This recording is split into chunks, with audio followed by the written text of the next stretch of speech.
Murakoze. Amazina yanjye nitwa Rutikanga Fiston, nkaba narangije muri IPS Kigali TSS muri 2017 mu wa gatandatu, nigaga ibijyanye n'ubukanishi bw'ibinyabiziga motor vehicle mechanics.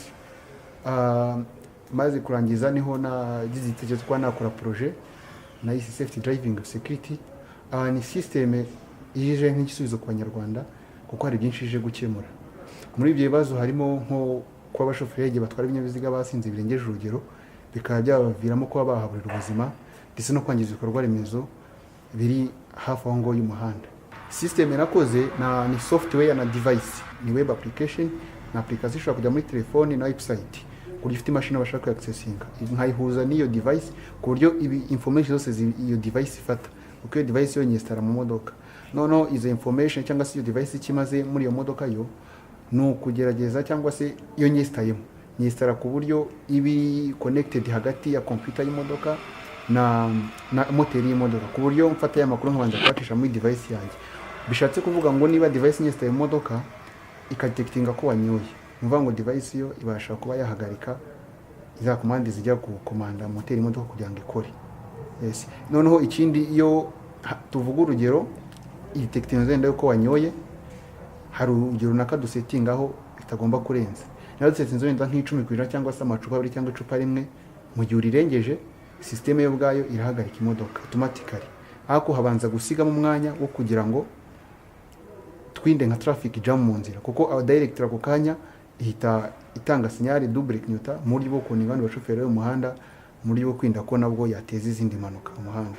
Ikindi irangije gukora ibyo byose ariko ibikora mu gihe gito, no bivuze gutyo ihita isendinga notification ku mu driver owe nayo imodoka ko yanyoye, ikamuha urugero naka yanyoyeho, system nayo bwa irabimwerekera.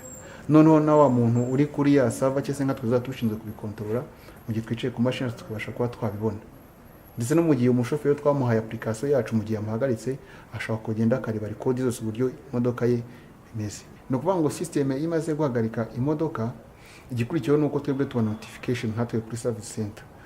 Iyo tumaze kuyibona tureba hari imodoka iherereye, tukabona nyiri imodoka, tukabona uyitwaye, kuko iyo system ifite n'ubushobozi noneho bwo kuba twara updatinze, gafite ubushobozi bwo kuba yahita ituri coding information ku muhanda, street, plaque y'imodoka, amazina y'umushoferi ndetse n'ifoto iyo baye ngombwa, ko system twayintegeyemo ku buryo itiduza information iziwe. Noneho kanya iyo tumaze kwibona twebwe icyo turakinga tukamenya no ya modoka yahagarariye.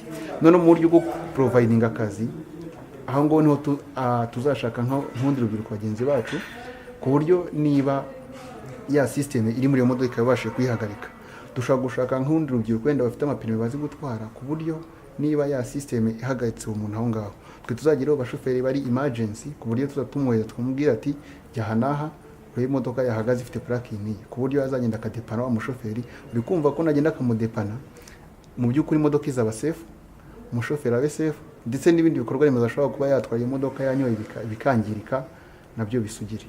Ni ukuvuga ngo system mu buryo bakitse itandukanye n'ubundi buryo cyangwa se uburyo zindi twari tuzimenyeremo nk'ama speed governor. Ni ukuvuga ngo system y'umwihariko wayo ari n'icyo kintu ifite, ni ukuvuga ngo ikoze ku buryo mu gihe imodoka iri kwaka cyangwa itari kwaka turabasha kubibona, no mu gihe yabashe kugufata, yamaze kugufata ugashaka kwidisconnecta, ni ukuvuga ngo imodoka irakwama ikaguma aho ngaho ntabwo iba icyatsi.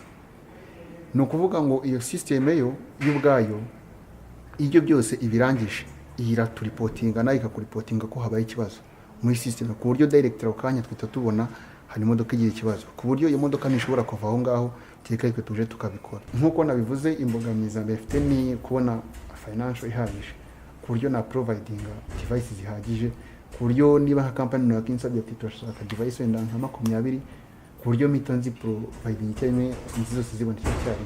Iyi nama nagira urubyiruko bagenzi banjye nuko ntago wavuga ngo ndajyana icari mu rugo cyangwa se ndajya gukora muri office nkuko bamwe bahora babitekereza, ahubwo icyo numva nka leta yacu idutekerereza gashyira amashuri y'ubumenyingiro, numva twayagana n'amativeti tukajya kwiga iby'ubumenyingiro, kuko nabyo hari ahantu hamwe byakovaye naho byakogeza.